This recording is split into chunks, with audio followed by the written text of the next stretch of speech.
United Farm Workers of America is a labor union created from the merging of two groups, the Agriculture Workers Organizing Committee, AWOC, led by Filipino organizer Larry Yitleong, and the National Farm Workers Association, NFWA, led by Cesar Chavez and Dolores Huerta. Also, before the rise of the UFW, the working conditions were harsh for most agriculture workers. On average, farm workers made about 90 cents per hour plus 10 cents for each basket of produce they picked. Through a series of demonstrations, strikes, and protests, the UFW brought these issues to public attention. Through these dramatic moves, the UFW won many important benefits for agriculture workers. The UFW also won many labor or civil rights concessions for disfranchised Mexican-American farm workers as an important aspect of the Chicano movement, such as health benefits for farm workers and their families, clean drinking water, sanitary facilities. The UFW also has pioneered the fight to protect farm workers against harmful pesticides. Born on April 10, 1930 in the mining town of Dawson, New Mexico, Dolores Huerta was the daughter of Juan Fernandez, a miner, field farm worker, union activist, and state assemblyman, and Alicia Chavez. Huerta was the couple's second child and only daughter. The couple divorced when Huerta was 3 years old. Chavez raised Huerta, her two brothers, in the Central California farm worker community of Stockton, California. Huerta's mother was known for her kindness and compassion towards others and NFWA pleaded, cajoled, and sometimes embarrassed civic farm organizations and the into church. joining the walkout. She encouraged the cultural diversity that was a natural part of Dolores' upbringing in Stockton. Huerta's community activism began when she was a student at Stockton High School. Huerta was active in numerous school clubs and was a majorette and a dedicated member of the Girl Scout until the age of 18. Huerta attended college at the University of the Pacific, Stockton. After teaching grammar school, Dolores left her job and began her lifelong crusade to correct economic injustice. She says, "I couldn't tolerate seeing kids come to class hungry and needing shoes. I thought I could do more by organizing farm workers than by trying to teach their hungry children." Dolores Huerta is an advocate and community organizer for civil rights, workers, and women, best known for co-founding the United Farm Workers of America. Huerta's activism has led to widespread social change in the treatment of underserved people. Through her father, Dolores witnessed firsthand the terrible working conditions of the farm worker. He often worked 12 to 16 hours a day harvesting beets while earning incredibly low wages and had no job security.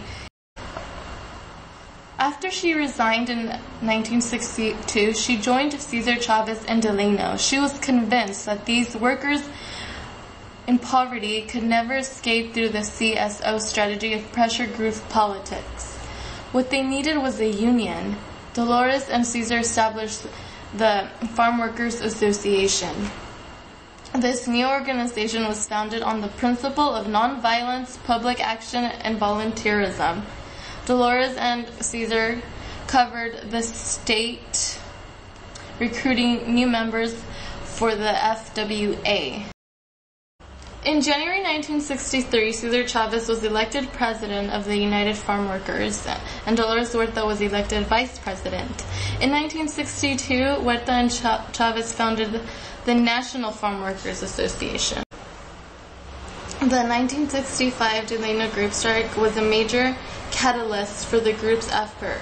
Huerta helped to organize a strike over 5,000 grape workers and the following boycott of the wine company.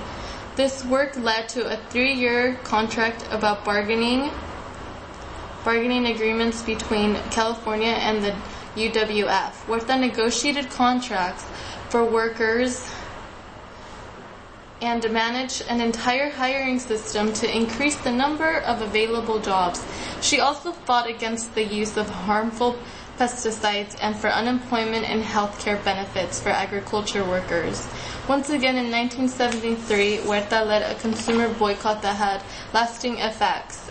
It resulted in the California Agriculture Labor Relations Act of 1975, which allowed farm workers to form union and bargain for better wages and working conditions. Throughout the 1970s and 80s, she worked diligently as a lobbyist to improve workers' legislative representation. Today, Huerta may have stepped down from her position at the UFW in 1999, but she continues to work to improve the lives of worker, immigrants, and women.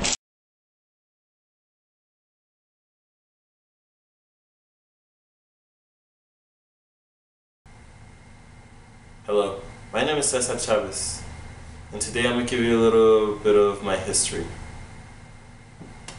First of all, I was born just outside of Yuma, Arizona, in a small adobe home.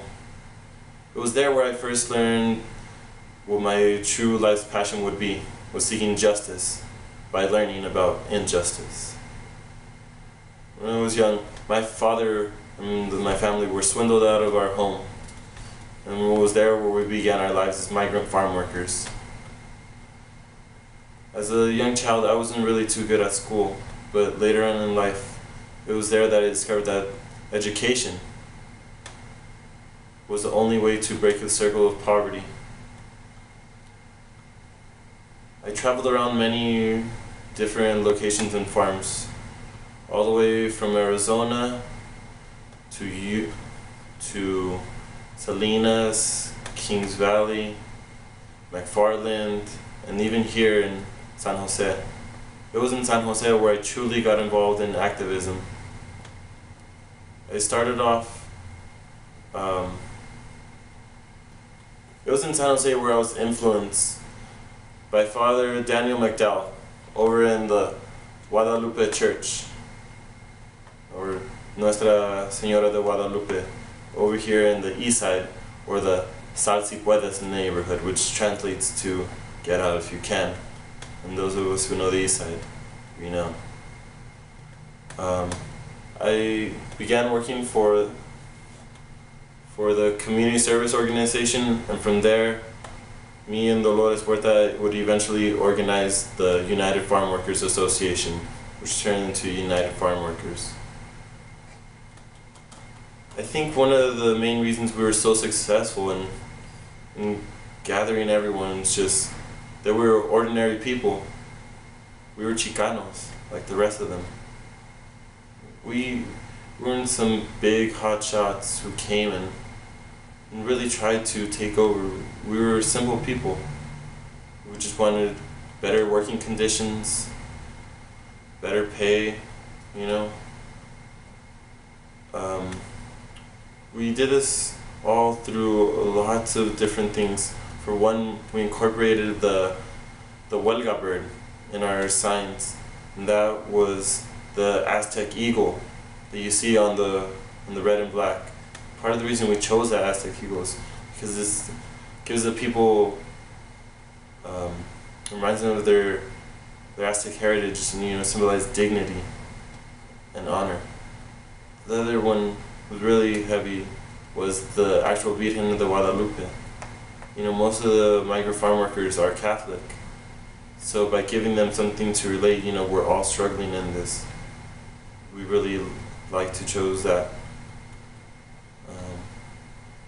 Eventually, I've just recovered from, as you can see, I'm much skinnier now, from my first famine strike. And just a series of non-violent protests that we use. So, you know, I just finished a famine. Other things we do are sit-ins, boycotts, the great boycott, and, you know, all these things, really successful, useful tools.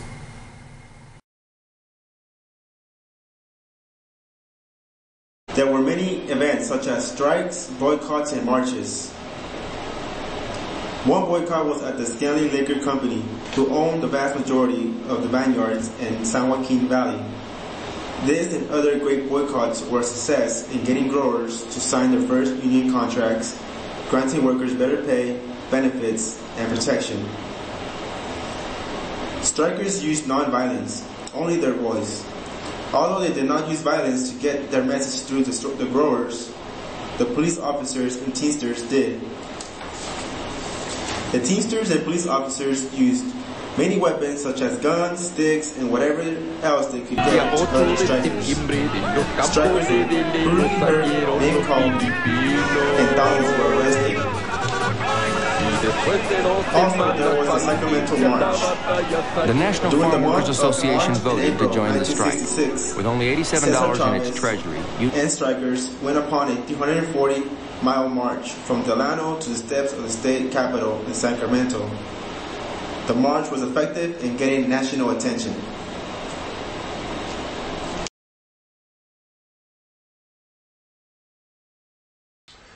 After Cesar Chavez's passing, Arturo S. Rodriguez continued as the president of the United Farm Workers, continuing to build this union into a powerful voice for immigrant workers by increasing its membership and pushing historic legislation on immigration reform and workers' rights. Rodriguez is leading the UFW in bringing about meaningful change for farm workers by making it easier for them to organize and negotiate union contracts. He seeks fundamentally to transform American agriculture by creating jobs offering workers decent pay, comprehensive health coverage, retirement security, protections against toxic poisons, job security, and guarantees against discrimination and sexual harassment. Under Rodriguez, the UFW is working to offer innovative alternative representation through benefits and services, and to extend innovative representation to workers temporarily brought to the U.S. in agriculture. His goal is also preserving America's food supply through a strong, viable agricultural industry.